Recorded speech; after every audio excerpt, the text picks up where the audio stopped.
Hey, Ann, how's it going? Hi, good. How are you, Jonathan? Wonderful, wonderful. I'm so excited to talk about this movie because I really, really enjoyed it. And Yay. I'm curious to know what the inspiration for this movie was. Was it your life, someone you know, or just divine inspiration? Oh my gosh. Well, I wish I could say divine inspiration, but unfortunately I did date a narcissist. So I had dated a narcissist in my 20s. I had no idea that that was what this person, was grappling with. So it was just like a really tumultuous and dramatic and affecting relationship.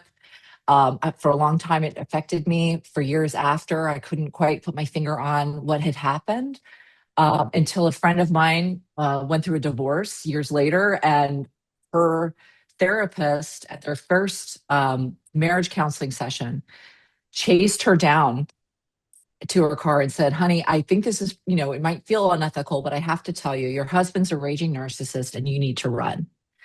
And she came home, of course, in tears and upset, but telling me about this. And I was like, "Narcissist?" And I was like, "Aren't those the people that like to look in the mirror? Aren't those people that, might want a fancy car? This doesn't seem like the kind of person that you married." But the more she kind of talked me through it and talked about sort of the narcissistic playbook, I had a light bulb moment where I was like, "Oh my gosh, this is what happened to me. This is what happened to me when I was in my 20s. I had no idea. I have been struggling with shame and guilt for 10 years. And once I kind of realized this, I felt like a weight had been lifted. I'd already been writing films for some time, and I thought, I have to write something about this. And I was lucky enough that as my writing partner at the time, when I went to her and said, I'm going to write this movie, I would love for you to help me. She came along for the ride and helped me write that first draft. And so, I've been trying to make this movie for probably almost a decade now, and I'm so excited to see that it's coming into the world this weekend on March 27th. Yeah, I'm excited that people are going to see it as well. Now, what were some of the qualities that you wanted to be fictional and non-fictional in this film? Well, it's interesting. What I have found through my research about narcissistic abuse is it's pretty like there's a playbook for it. It's idealized, value, discard. And at first, the narcissist idealizes you. You feel like you're on top of the world. You feel like this is the one, this is your soulmate.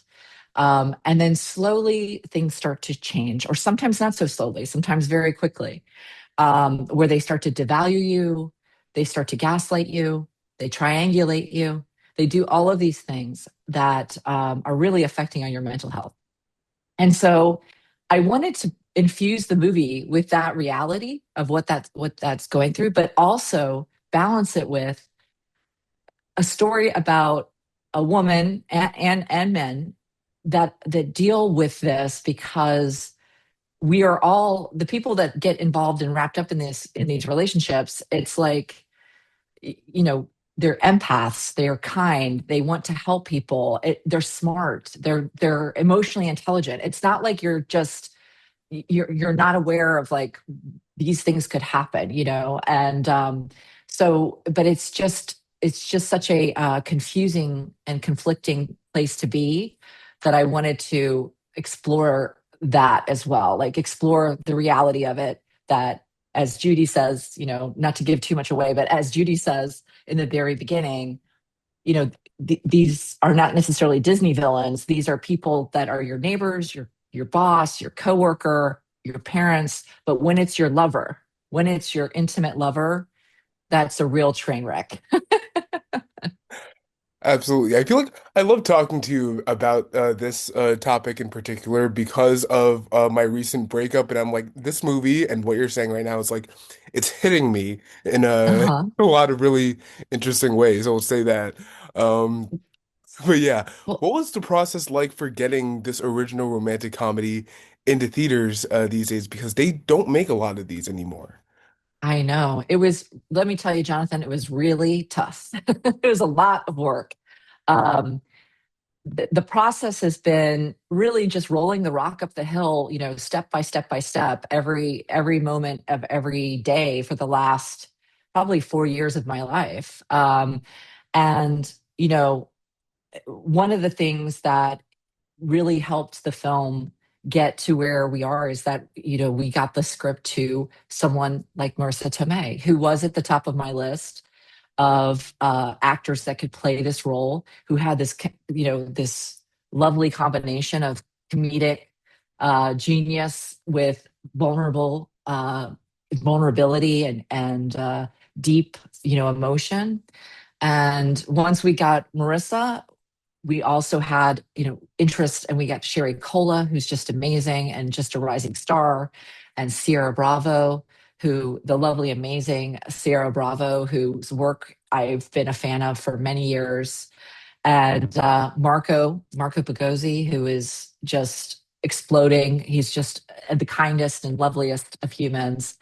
And then Jose Maria as well, who is like our oak tree in the film. He's like, our center.